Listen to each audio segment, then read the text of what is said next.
So in today's episode of Maga's Glaring Hypocrisy, we're going to be covering a story here. There was a man who threw a sandwich at a police officer.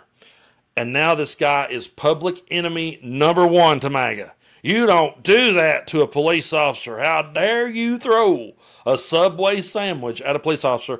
Before we go any further, folks, I do not in any way condone what this dude does in this next clip. Take a look.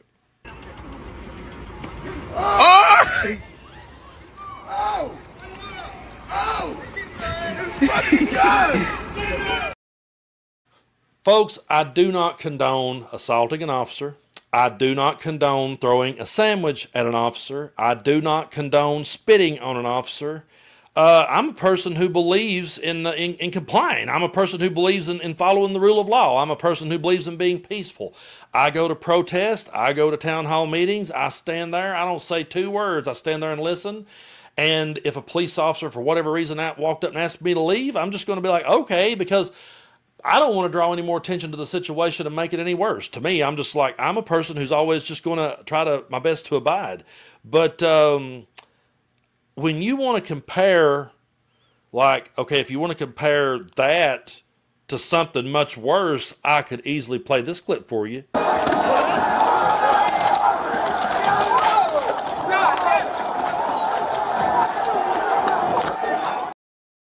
Not only did MAGA condone that, not only did they make every excuse under the sun for that bunch of bullshit, they also sat back and applauded while Donald Trump pardoned those people. While Donald Trump called them patriots, called them hostages, changed the word to the national anthem and sang along with them and made them out to be folk heroes, and they were beating cops. They were threatening to hang the vice president. These people have absolutely no respect whatsoever for the rule of law, and I be damned if I'm going to sit here now and watch them vilify this dude. His name, by the way, was Sean Dunn, and he was a worker for the employee for the Department of Justice. I want to read you a quote here that Pam Bondi said. I just learned that this defendant worked at the Department of Justice, no longer in all caps. Not only will he be fired in all caps, he has been charged with a felony.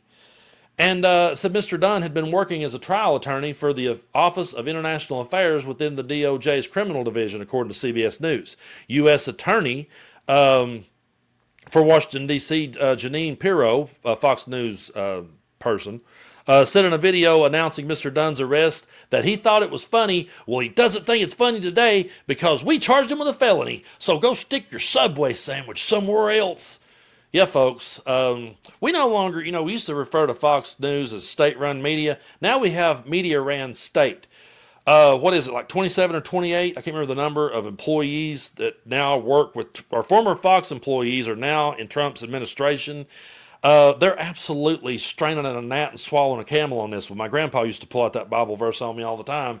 And what it basically means is when you look over here and you frown upon, oh my God, he threw a sandwich, that's disrespectful, and then you accept what happened on January the 6th. And again, I don't condone either. I wouldn't throw a sandwich at a police officer.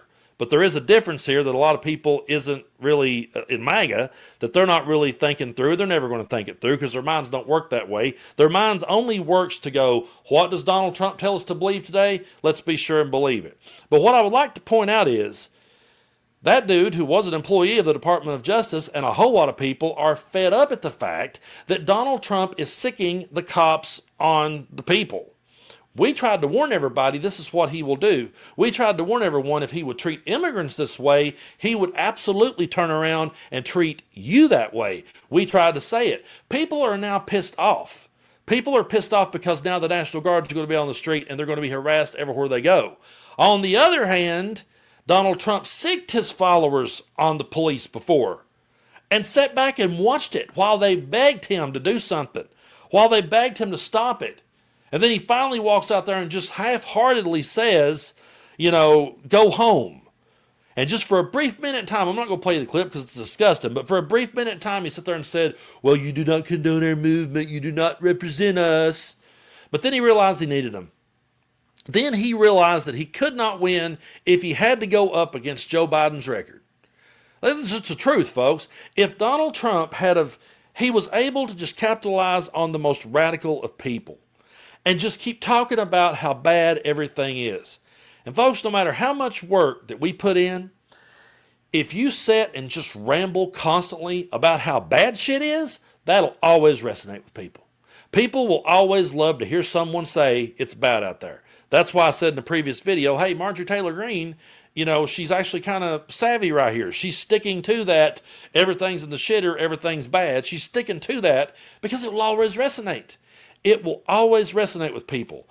So we can sit over here all day long, and he knew that. He knew, hey, Joe Biden is going to accomplish shit. I can't run against his accomplishments because it's going to outshine mine. So what I have to do is talk about how bad everything is, and I have to just sit here and appeal to those types of people. Donald Trump had no problem pardoning those people, but he also had no problem with those people being his base. After saying, you don't represent us, he realized he needed them, and he used them to his advantage, and he still used them to his advantage. So I don't condone the dude that threw the sandwich, but you have no moral high ground whatsoever. Zero to get on to try to say now that you back the blue. If they spit, we hit. Bullshit. When it was the January 6th insurrectionists, the domestic terrorists that they are, it was, well, a lot of people were mad. A lot of people were just really upset. And I will play this hit one more time for the new subscribers, and I thank y'all so much for subscribing to the channel here. We're on the road to 1 million. But I've always made this point whenever someone says, well, what about all the protests back in 2020, man? I always say, well, the protest in 2020 was a protest is the voice of the unheard. So what happened back in 2020 was people who had not been heard, had had enough, and were speaking up. January 6th was not the voice of the unheard because they cast their vote in a free and fair election, and then Donald Trump brainwashed them into believing that the election was rigged. So it wasn't the voice of the unheard. Their voices was heard, it just didn't go their way, and instead of putting on their big boy pants and going on about their day, they went to the Capitol and they raised hell, and now they're going to sit back and flex. See how much we backed the blue? We got that dude that threw that sandwich. Until you get the dudes that beat the police officers over the head, you really need to stay quiet on this one.